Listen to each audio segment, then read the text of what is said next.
شروع اللہ کا نام لے کر جو بڑا مہربان نہایت رحم والا ہے۔ اور پیغمبر نے ان سے کہا کہ ان کی یعنی طالوت کی بادشاہی کی نشانی یہ ہے کہ تمہارے پاس وہ صندوق آئے گا جس کو فرشتے اٹھائے ہوئے ہوں گے، اس میں تمہارے پروردگار کی طرف سے تسلی بخشنے والی چیز ہوگی اور کچھ اور چیزیں بھی ہوں گی جو موسیٰ اور ہارون چھوڑ گئے تھے۔ اگر تم ایمان رکھتے ہو تو یہ تمہارے لیے ایک بڑی نشانی ہے۔ غرض جب طالوت فوجیں لے کر روانہ ہوا تو اس نے ان سے کہا کہ اللہ ایک نہر سے تمہاری آزمائش کرنے والا ہے، جو شخص اس میں سے پانی پی لے گا اس کی نسبت تصور کیا جائے گا کہ وہ میرا نہیں، اور جو نہ پیے گا وہ سمجھا جائے گا کہ میرا ہے۔ ہاں اگر کوئی ہاتھ سے چلو بھر پانی لے لے تو خیر۔ جب وہ لوگ نہر پر پہنچے تو چند آدمیوں کے سوا سب نے پانی پی لیا۔ پھر جب طالوت اور مومن لوگ جو اس کے ساتھ تھے نہر کے پار ہو گئے تو کہنے لگے کہ آج ہم میں جالوت اور اس کے لشکر سے مقابلہ کرنے کی طاقت نہیں۔ جو لوگ یقین رکھتے تھے کہ ان کو اللہ کے روبرو حاضر ہونا ہے وہ کہنے لگے کہ بسا اوقات تھوڑی سی جماعت نے اللہ کے حکم سے بڑی جماعت پر فتح حاصل کی ہے، اور اللہ ثابت قدم رہنے والوں کے ساتھ ہے۔ اور جب وہ لوگ جالوت اور اس کے لشکر کے مقابل میں آئے تو اللہ سے دعا کی کہ اے پروردگار ہم پر صبر کے دہانے کھول دے اور ہمیں لڑائی میں ثابت قدم رکھ اور لشکر کفار پر فتح یاب کر۔ تو طالوت کی فوج نے اللہ کے حکم سے ان کو شکست دے دی، اور داؤد نے جالوت کو قتل کر ڈالا، اور اللہ نے ان کو بادشاہی اور دانائی بخشی اور جو کچھ چاہا سکھایا۔ اور اگر اللہ لوگوں کو ایک دوسرے پر چڑھائی اور حملہ کرنے سے نہ ہٹاتا رہتا تو کرۂ ارض تباہ ہو جاتا، لیکن اللہ اہل عالم پر بڑا مہربان ہے۔ یہ اللہ کی آیتیں ہیں جو ہم تم کو سچائی کے ساتھ پڑھ کر سناتے ہیں، اور اے محمد صلی اللہ علیہ وآلہ وسلم تم بلا شبہ پیغمبروں میں سے ہو۔ یہ پیغمبر جو ہم وقتاً فوقتاً بھیجتے رہے ہیں ان میں سے ہم نے بعض کو بعض پر فضیلت دی ہے، بعض ایسے ہیں جن سے اللہ نے گفتگو کی اور بعض کے دوسرے امور میں مرتبے بلند کیے، اور عیسیٰ ابن مریم کو ہم نے کھلی ہوئی نشانیاں عطا کی اور روح القدس سے ان کو مدد دی، اور اگر اللہ چاہتا تو ان سے پچھلے لوگ اپنے پاس کھلی نشانیاں آنے کے بعد آپس میں نہ لڑتے، لیکن انہوں نے اختلاف کیا تو ان میں سے بعض تو ایمان لے آئے اور بعض کافر ہی رہے۔ اور اگر اللہ چاہتا تو یہ لوگ باہم جنگ و قتال نہ کرتے، لیکن اللہ جو چاہتا ہے کرتا ہے۔ اے ایمان والو، جو مال ہم نے تم کو دیا ہے اس میں سے اس دن کے آنے سے پہلے پہلے خرچ کر لو جس میں نہ اعمال کا سودا ہو اور نہ دوستی اور سفارش ہو سکے، اور کفر کرنے والے لوگ ظالم ہیں۔ اللہ وہ معبود برحق ہے کہ اس کے سوا کوئی عبادت کے لائق نہیں، زندہ ہے، سب کو تھامنے والا، اسے نہ اونگ آتی ہے نہ نیند۔ جو کچھ آسمانوں میں اور جو کچھ زمین میں ہے سب اسی کا ہے۔ کون ہے کہ اس کی اجازت کے بغیر اس سے کسی کی سفارش کر سکے؟ جو کچھ لوگوں کے روبرو ہو رہا ہے اور جو کچھ ان کے پیچھے ہو چکا ہے اسے سب معلوم ہے، اور لوگ اس کی معلومات میں سے کسی چیز پر دسترس حاصل نہیں کر سکتے۔ ہاں جس قدر وہ چاہتا ہے اسی قدر معلوم کرا دیتا ہے۔ اس کی بادشاہی اور علم آسمان اور زمین سب پر حاوی ہے، اور اسے ان کی حفاظت کچھ بھی دشوار نہیں۔ وہ بڑا عالی رتبہ ہے، جلیل القدر ہے۔ دین اسلام میں کوئی زبردستی نہیں ہے، ہدایت صاف طور پر ظاہر اور گمراہی سے الگ ہو چکی ہے۔ تو جو شخص بتوں سے اعتقاد نہ رکھے اور اللہ پر ایمان لائے اس نے ایسی مضبوط رسی ہاتھ میں پکڑ لی ہے جو کبھی ٹوٹنے والی نہیں، اور اللہ سب کچھ سنتا ہے، سب کچھ جانتا ہے۔ جو لوگ ایمان لائے ہیں ان کا دوست اللہ ہے کہ اندھیرے سے نکال کر روشنی میں لے جاتا ہے، اور جو کافر ہیں ان کے دوست شیطان ہیں کہ ان کو روشنی سے نکال کر اندھیرے میں لے جاتے ہیں۔ یہی لوگ اہل دوزخ ہیں کہ اس میں ہمیشہ رہیں گے۔ بھلا تم نے اس شخص کو نہیں دیکھا جو اس غرور کے سبب سے کہ اللہ نے اس کو سلطنت بخشی تھی ابراہیم سے اپنے پروردگار کے بارے میں جھگڑنے لگا؟ جب ابراہیم نے کہا میرا پروردگار تو وہ ہے جو زندگی دیتا ہے اور موت دیتا ہے، وہ بولا کہ زندگی اور موت تو میں بھی دے سکتا ہوں۔ ابراہیم نے کہا کہ اللہ تو سورج کو مشرق سے نکالتا ہے، آپ اسے مغرب سے نکال دیجئے۔ یہ سن کر وہ کافر ہکا بکا رہ گیا، اور اللہ بے انصافوں کو ہدایت نہیں دیا کرتا۔ یا اسی طرح اس شخص کو نہیں دیکھا جس کا ایک بستی پر جو اپنی چھتوں پر گری پڑی تھی گزر ہوا، تو اس نے کہا کہ اللہ اس کے باشندوں کو مرنے کے بعد کیوں کر زندہ کرے گا؟ تو اللہ نے اس کی روح قبض کر لی اور 100 برس تک اس کو مردہ رکھا۔ پھر اس کو جلا اٹھایا اور پوچھا تم کتنا عرصہ مرے پڑے رہے ہو؟ اس نے جواب دیا کہ 1 دن یا اس سے بھی کم۔ اللہ نے فرمایا نہیں بلکہ 100 برس مرے رہے ہو، اور اپنے کھانے پینے کی چیزوں کو دیکھو کہ اتنی مدت میں مطلق سڑی بسی نہیں، اور اپنے گدھے کو بھی دیکھو جو مرا پڑا ہے۔ غرض ان باتوں سے یہ ہے کہ ہم تم کو لوگوں کے لیے اپنی قدرت کی نشانی بنائیں۔ اور ہاں،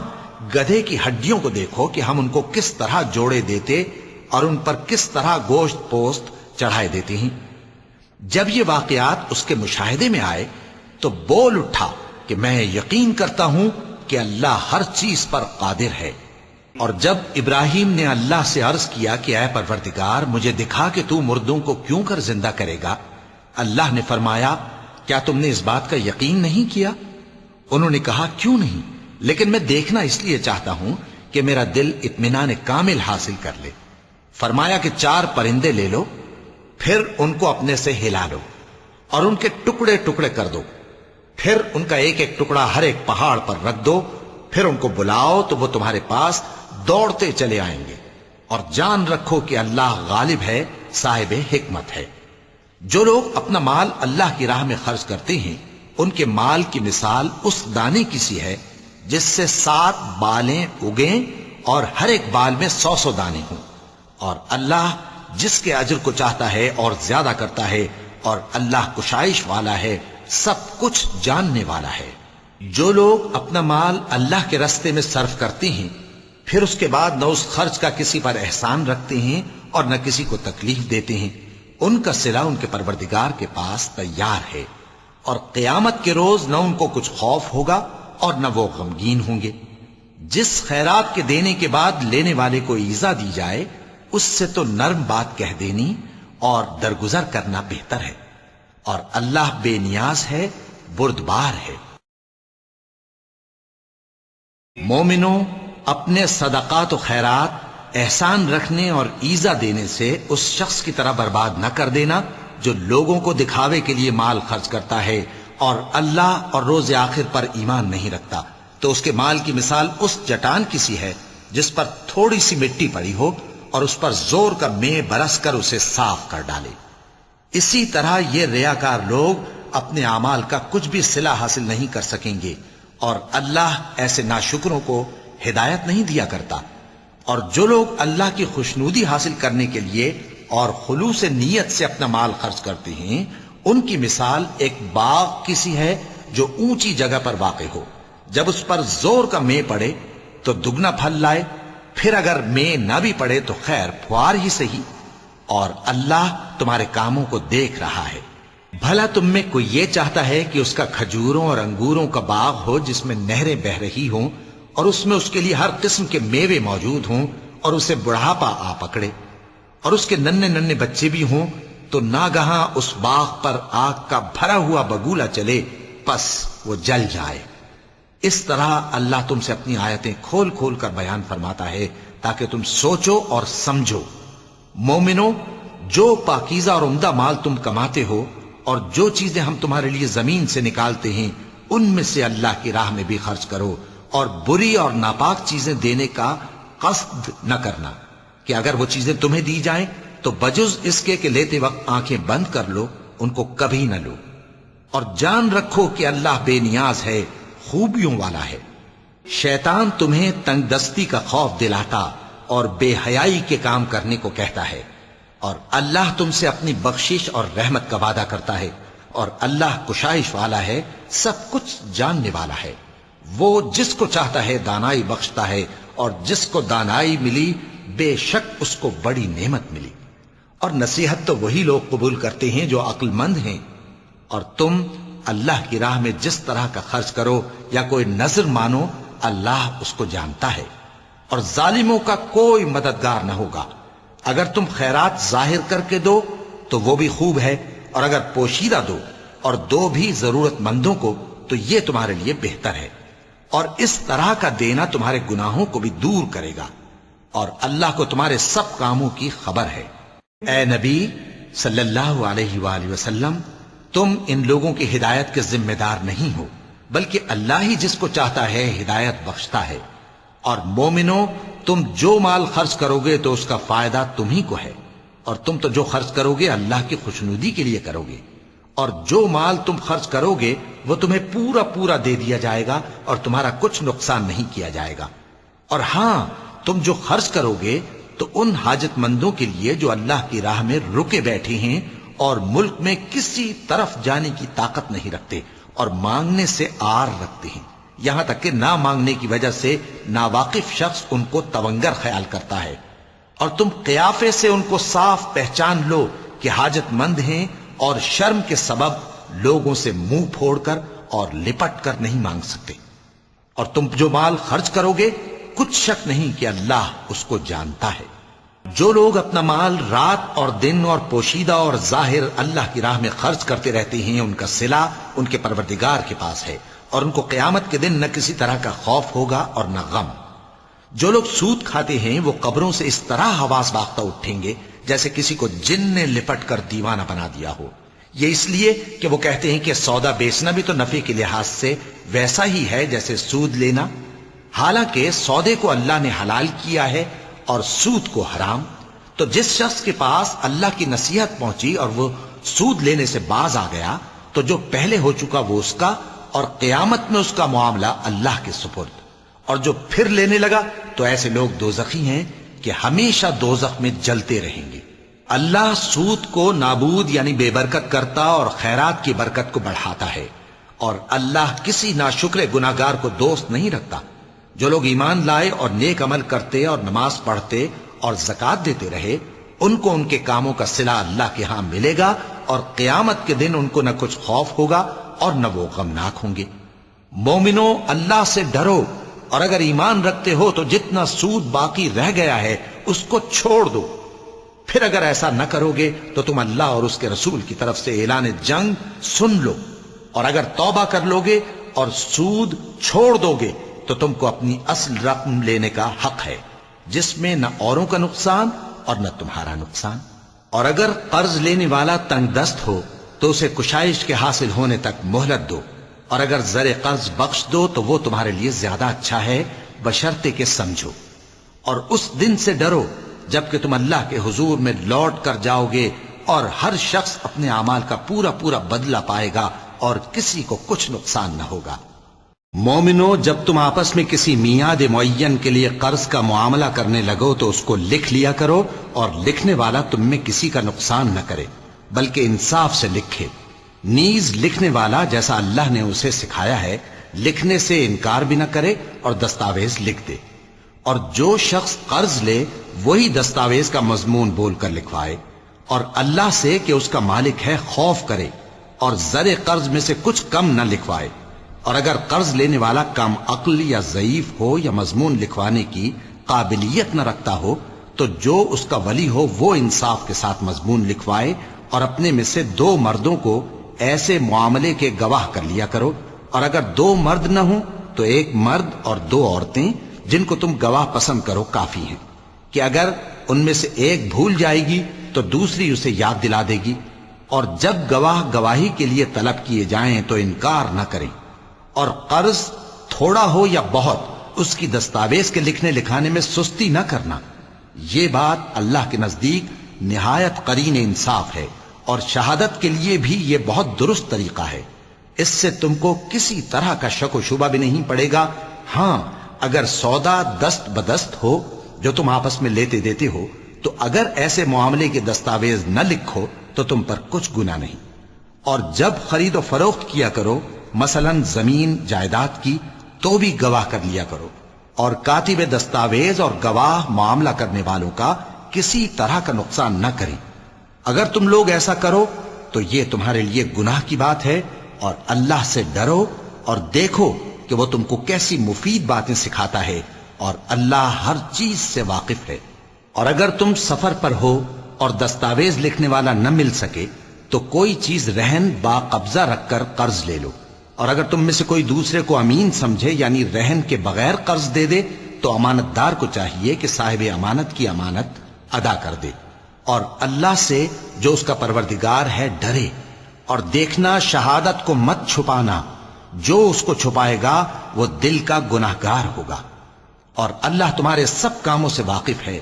جو کچھ آسمانوں میں اور جو کچھ زمین میں ہے سب اللہ ہی کا ہے۔ تم اپنے دلوں کی بات کو ظاہر کرو گے تو اور چھپاؤ گے تو اللہ تم سے اس کا حساب لے گا، پھر وہ جسے چاہے مغفرت کرے اور جسے چاہے عذاب دے، اور اللہ ہر چیز پر قادر ہے۔ رسول اللہ صلی اللہ علیہ وآلہ وسلم اس کتاب پر جو ان کے پروردگار کی طرف سے ان پر نازل ہوئی ایمان رکھتے ہیں، اور مومن بھی سب اللہ پر اور اس کے فرشتوں پر اور اس کی کتابوں پر اور اس کے پیغمبروں پر ایمان رکھتے ہیں، اور کہتے ہیں کہ ہم اس کے پیغمبروں سے کسی میں کچھ فرق نہیں کرتے، اور وہ اللہ سے عرض کرتے ہیں کہ ہم نے تیرا حکم سنا اور قبول کیا۔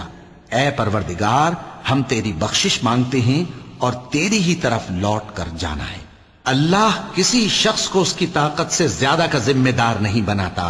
اچھے کام کرے گا تو اس کو ان کا فائدہ ملے گا، برے کرے گا تو اسے ان کا نقصان پہنچے گا۔ اے پروردگار، اگر ہم سے بھول یا چوک ہو گئی ہو تو ہم سے مواخذہ نہ کیجو۔ اے پروردگار، ہم پر ایسا بوجھ نہ ڈالیو جیسا تو نے ہم سے پہلے لوگوں پر ڈالا تھا۔ اے پروردگار، جتنا بوجھ اٹھانے کی ہم میں طاقت نہیں اتنا بوجھ ہم پر نہ رکھیو، اور اے پروردگار ہمارے گناہوں سے درگزر کر اور ہمیں بخش دے اور ہم پر رحم فرما، تو ہی ہمارا مددگار ہے، سو ہم کو کافروں پر غالب کر۔ شروع اللہ کا نام لے کر جو بڑا مہربان نہایت رحم والا ہے۔ الف لام میم۔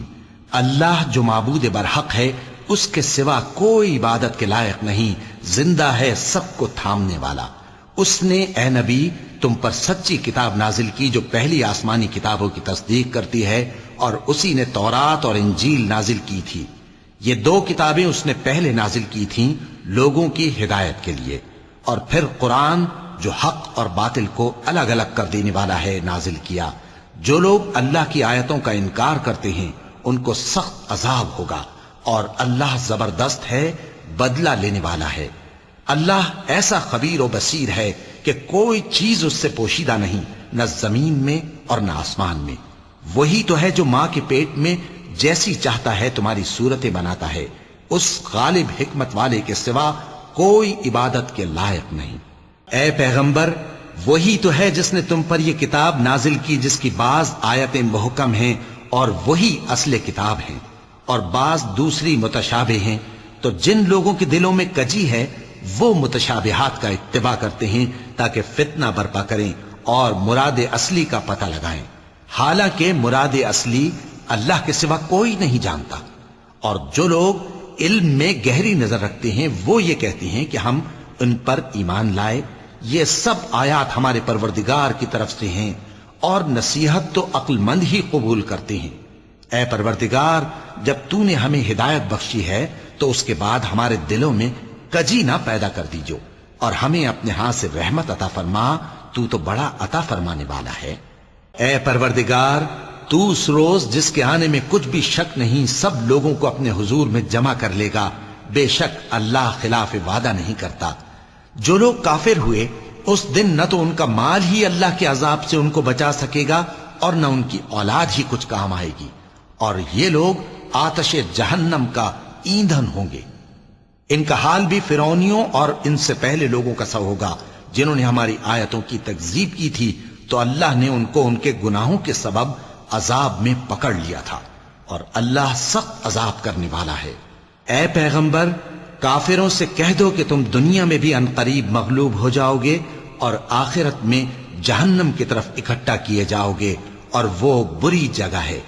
تمہارے لیے دو گروہوں میں جو جنگ بدر کے دن آپس میں بھڑ گئے قدرت الہی کی عظیم الشان نشانی تھی۔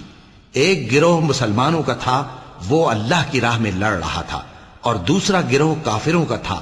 وہ ان کو اپنی آنکھوں سے اپنے سے دگنا مشاہدہ کر رہا تھا۔ اور اللہ اپنی نصرت سے جس کو چاہتا ہے مدد دیتا ہے۔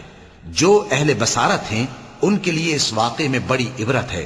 لوگوں کو ان کی خواہشوں کی چیزیں یعنی عورتیں اور بیٹے اور سونے اور چاندی کے بڑے بڑے ڈھیر اور نشان لگے ہوئے گھوڑے اور مویشی اور کھیتی بڑی زینت دار معلوم ہوتی ہیں، مگر یہ سب دنیا ہی کی زندگی کے سامان ہیں اور اللہ کے پاس بہت اچھا ٹھکانہ ہے۔ اے پیغمبر ان سے کہو کہ بھلا میں تم کو ایسی چیز بتاؤں جو ان چیزوں سے کہیں اچھی ہو؟ سنو، جو لوگ پرہیزگار ہیں ان کے لیے اللہ کے ہاں باغات بہشت ہیں جن کے نیچے نہریں بہ رہی ہیں، ان میں وہ ہمیشہ رہیں گے، اور پاکیزہ بیویاں ہیں، اور سب سے بڑھ کر اللہ کی خوشنودی۔ اور اللہ اپنے سب بندوں کو دیکھ رہا ہے جو اللہ سے التجا کرتے ہیں کہ اے پروردگار، ہم ایمان لے آئے سو ہم کو ہمارے گناہ معاف فرما اور ہم کو دوزخ کے عذاب سے محفوظ رکھ۔ یہ وہ لوگ ہیں جو مشکلات میں صبر کرتے اور سچ بولتے اور عبادت میں لگے رہتے اور نیکی میں خرچ کرتے اور اوقات سحر میں گناہوں کی معافی مانگا کرتے ہیں۔ اللہ تو اس بات کی گواہی دیتا ہے کہ اس کے سوا کوئی معبود نہیں، اس حال میں کہ وہ انصاف کا حاکم ہے، اور فرشتے اور علم والے بھی گواہی دیتے ہیں کہ اس غالب حکمت والے کے سوا کوئی لائق عبادت نہیں۔ دین تو اللہ کے نزدیک اسلام ہی ہے، اور اہل کتاب نے جو اس دین سے اختلاف کیا تو علم حاصل ہونے کے بعد آپس کی ضد سے کیا، اور جو شخص اللہ کی آیتوں کو نہ مانے تو اللہ جلد حساب لینے والا ہے۔ اے پیغمبر، پس اگر یہ لوگ تم سے جھگڑنے لگیں تو کہنا کہ میں اور میرے پیرو تو اللہ کے فرمانبردار ہو چکے، اور اہل کتاب اور ان پڑھ لوگوں سے کہو کہ کیا تم بھی اللہ کے فرمانبردار بنتے اور اسلام لاتے ہو؟ پس اگر یہ لوگ اسلام لے آئیں تو بے شک ہدایت پالیں، اور اگر تمہارا کہا نہ مانے تو تمہارا کام صرف اللہ کا پیغام پہنچا دینا ہے، اور اللہ اپنے بندوں کو دیکھ رہا ہے۔ جو لوگ اللہ کی آیتوں کو نہیں مانتے اور انبیاء کو ناحق قتل کرتے رہے ہیں، اور جو انصاف کرنے کا حکم دیتے ہیں انہیں بھی مار ڈالتے ہیں، ان کو دکھ دینے والے عذاب کی خوشخبری سنا دو۔ یہ ایسے لوگ ہیں جن کے اعمال دنیا اور آخرت دونوں میں برباد ہیں، اور ان کا کوئی مددگار نہیں ہوگا۔ بھلا تم نے ان لوگوں کو نہیں دیکھا جن کو کتاب یعنی تورات سے حصہ دیا گیا، اور وہ اس کتاب اللہ یعنی قرآن کی طرف بلائے جاتے ہیں تاکہ یہ ان کے تنازعات کا ان میں فیصلہ کر دے، تو ایک فریق ان میں سے پھر جاتا ہے اور منہ پھیر لیتا ہے، یہ اس لیے کہ یہ اس بات کے قائل ہیں کہ دوزخ کی آگ ہمیں چند روز کے سوا چھو ہی نہیں سکے گی، اور جو کچھ یہ دین کے بارے میں بہتان باندھتے رہے ہیں اس نے ان کو دھوکے میں ڈال رکھا ہے۔ تو اس وقت کیا حال ہوگا جب ہم ان کو جمع کریں گے، یعنی اس روز جس کے آنے میں کچھ بھی شک نہیں، اور ہر نفس اپنے اعمال کا پورا پورا بدلہ پائے گا اور ان پر ظلم نہیں کیا جائے گا۔ کہو کہ اے اللہ، اے بادشاہی کے مالک، تو جس کو چاہے بادشاہی بخشے اور جس سے چاہے بادشاہی چھین لے،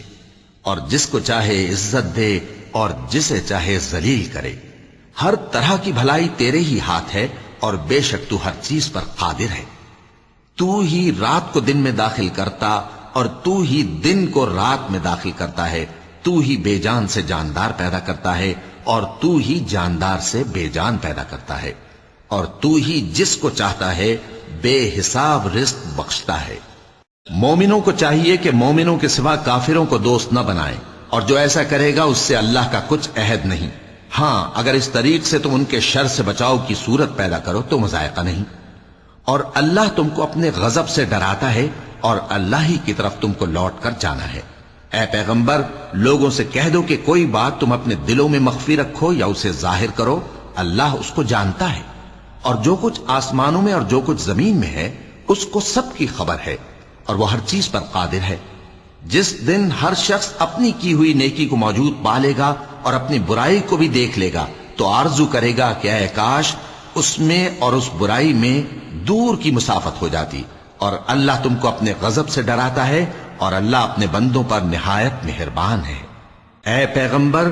لوگوں سے کہہ دو کہ اگر تم اللہ کو دوست رکھتے ہو تو میری پیروی کرو، اللہ بھی تمہیں دوست رکھے گا اور تمہارے گناہ معاف کر دے گا، اور اللہ بخشنے والا ہے، مہربان ہے۔ کہہ دو کہ اللہ اور اس کے رسول کا حکم مانو، پس اگر وہ نہ مانے تو اللہ بھی کافروں کو دوست نہیں رکھتا۔ اللہ نے آدم اور نوح اور خاندان ابراہیم اور خاندان عمران کو تمام جہان کے لوگوں میں سے منتخب فرمایا تھا، ان میں سے بعض بعض کی اولاد تھے، اور اللہ سننے والا ہے، جاننے والا ہے۔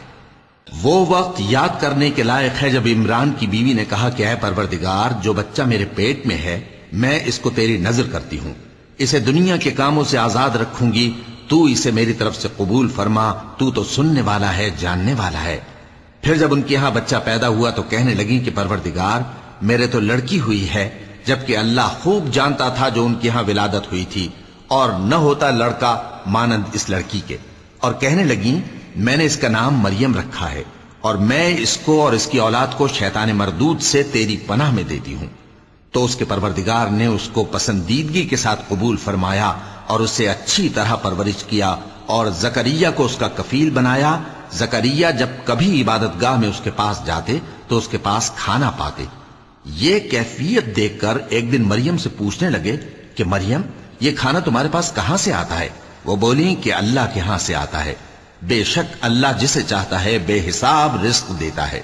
اس وقت زکریا نے اپنے پروردگار کو پکارا، عرض کی کہ پروردگار، مجھے اپنی طرف سے اولاد صالح عطا فرما، تو بے شک دعا سننے والا ہے۔ چنانچہ وہ ابھی عبادت گاہ میں کھڑے نماز ہی پڑھ رہے تھے کہ فرشتوں نے آواز دی کہ زکریا، اللہ تمہیں یحییٰ کی بشارت دیتا ہے، جو کلمۃ اللہ یعنی عیسیٰ کی تصدیق کریں گے اور سردار ہوں گے، اور عورتوں سے رغبت نہ رکھنے والے، اور ایک پیغمبر یعنی نیکوکاروں میں ہوں گے۔ زکریا نے کہا، اے پروردگار، میرے ہاں لڑکا کیوں کر پیدا ہوگا کہ میں تو بڈھا ہو گیا ہوں اور میری بیوی بانجھ ہے؟ فرمایا، اسی طرح اللہ جو چاہتا ہے کرتا ہے۔ زکریا نے کہا کہ پروردگار، میرے لیے کوئی نشانی مقرر فرما دے۔ فرمایا، تمہاری نشانی یہ ہے کہ تم لوگوں سے 3 دن اشارے کے سوا بات نہ کر سکو گے، تو ان دنوں میں اپنے پروردگار کی کثرت سے یاد اور صبح و شام اس کی تسبیح کرنا۔ اور جب فرشتوں نے مریم سے کہا کہ مریم، اللہ نے تم کو برگزیدہ کیا ہے اور تمہیں پاک بنایا ہے اور دنیا جہان کی عورتوں میں سے تم کو منتخب کیا ہے، اے مریم، اپنے پروردگار کی فرما برداری کرنا اور سجدہ کرنا اور رکوع کرنے والوں کے ساتھ رکوع کرنا۔ اے نبی، یہ باتیں اخبار غیب میں سے ہیں جو ہم تمہارے پاس بھیجتے ہیں۔ اور جب وہ لوگ اپنے قلم بطور قرعہ ڈال رہے تھے کہ مریم کا کفیل کون بنے، تو تم ان کے پاس نہیں تھے، اور نہ اس وقت ہی ان کے پاس تھے جب وہ آپس میں جھگڑ رہے تھے۔ وہ وقت بھی یاد کرنے کے لائق ہے جب فرشتوں نے مریم سے کہا کہ مریم، اللہ تم کو اپنی طرف سے ایک کلمے کی بشارت دیتا ہے جس کا نام مسیح اور مشہور عیسیٰ ابن مریم ہوگا، اور جو دنیا اور آخرت میں آبرو مند اور مقربین میں سے ہوگا، اور ماں کی گود میں اور بڑی عمر کا ہو کر دونوں حالتوں میں لوگوں سے یکساں گفتگو کرے گا اور نیکوکاروں میں ہوگا۔ مریم نے کہا کہ پروردگار، میرے ہاں بچہ کیوں کر ہوگا کہ کسی انسان نے مجھے ہاتھ تک تو لگایا نہیں؟ فرمایا کہ اللہ اسی طرح جو چاہتا ہے پیدا کرتا ہے، جب وہ کوئی کام کرنا چاہتا ہے تو ارشاد فرما دیتا ہے کہ ہو جا، تو وہ ہو جاتا ہے۔ اور وہ اسے کتاب و حکمت اور تورات اور انجیل کا علم عطا کرے گا، اور عیسیٰ بنی اسرائیل کی طرف پیغمبر ہو کر جائیں گے اور کہیں گے کہ میں تمہارے پاس تمہارے پروردگار کی طرف سے نشانی لے کر آیا ہوں، وہ یہ کہ تمہارے سامنے مٹی سے پرندے کی صورت بناتا ہوں، پھر اس میں پھونک مارتا ہوں تو وہ اللہ کے حکم سے سچ مچ پرندہ ہو جاتا ہے، اور پیدائشی اندھے اور ابرص کو تندرست کر دیتا ہوں، اور اللہ کے حکم سے مردوں کو زندہ کر دیتا ہوں، اور جو کچھ تم کھا کر آتے ہو اور جو اپنے گھروں میں جمع کر رکھتے ہو سب تم کو بتا دیتا ہوں۔ اگر تم صاحب ایمان ہو تو ان باتوں میں تمہارے لیے نشانی ہے، اور مجھ سے پہلے جو تورات نازل ہوئی تھی اس کی تصدیق بھی کرتا ہوں، اور میں اس لیے بھی آیا ہوں کہ بعض چیزیں جو تم پر حرام تھیں ان کو تمہارے لیے حلال کر دوں، اور میں تو تمہارے پروردگار کی طرف سے نشانی لے کر آیا ہوں، تو اللہ سے ڈرو اور میرا کہا مانو۔ کچھ شک نہیں کہ اللہ ہی میرا اور تمہارا پروردگار ہے، تو اسی کی عبادت کرو، یہی سیدھا رستہ ہے۔ پھر جب عیسیٰ نے ان کی طرف سے انکار و نافرمانی ہی دیکھی تو کہنے لگے کہ کوئی ہے جو اللہ کا طرفدار اور میرا مددگار ہو؟ حواری بولے کہ ہم اللہ کے طرفدار اور آپ کے مددگار ہیں، ہم اللہ پر ایمان لائے اور آپ گواہ رہے کہ ہم فرمانبردار ہیں۔ اے پروردگار، جو کتاب تو نے نازل فرمائی ہے ہم اس پر ایمان لے آئے اور تیرے پیغمبر کے متبع ہو چکے۔ تو ہم کو ماننے والوں میں لکھ رکھ، اور وہ یعنی یہود قتل عیسیٰ کے بارے میں ایک چال چلے، اور اللہ نے بھی عیسیٰ کو بچانے کے لیے تدبیر کی، اور اللہ بہترین تدبیر کرنے والا ہے۔ اس وقت اللہ نے فرمایا کہ عیسیٰ، میں تمہاری دنیا میں رہنے کی مدت پوری کر کے تم کو اپنی طرف اٹھا لوں گا اور تمہیں کافروں کی صحبت سے پاک کر دوں گا، اور جو لوگ تمہاری پیروی کریں گے ان کو کافروں پر قیامت تک فائق و غالب رکھوں گا۔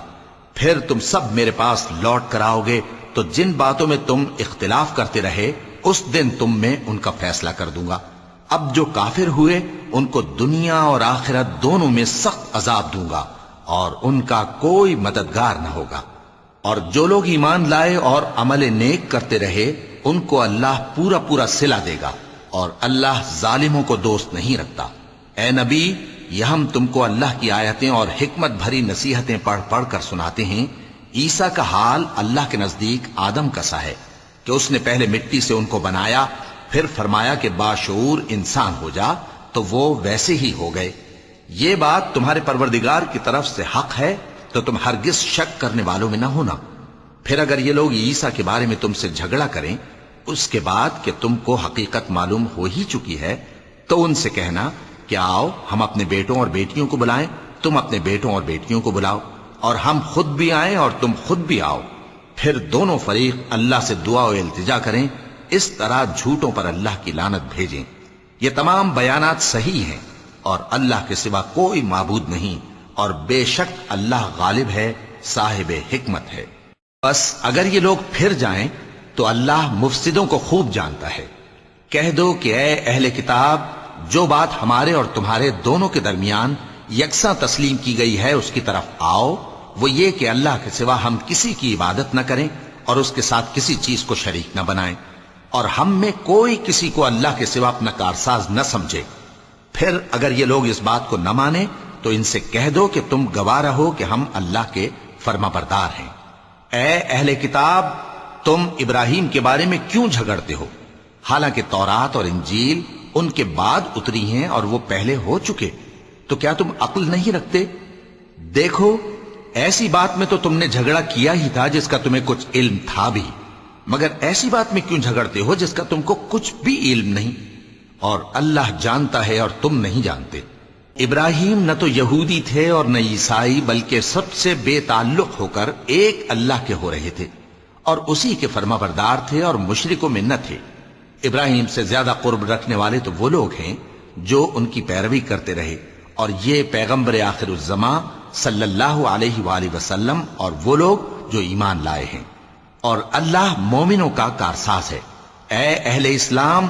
بعض اہل کتاب اس بات کی خواہش رکھتے ہیں کہ کسی طرح تم کو گمراہ کر دیں،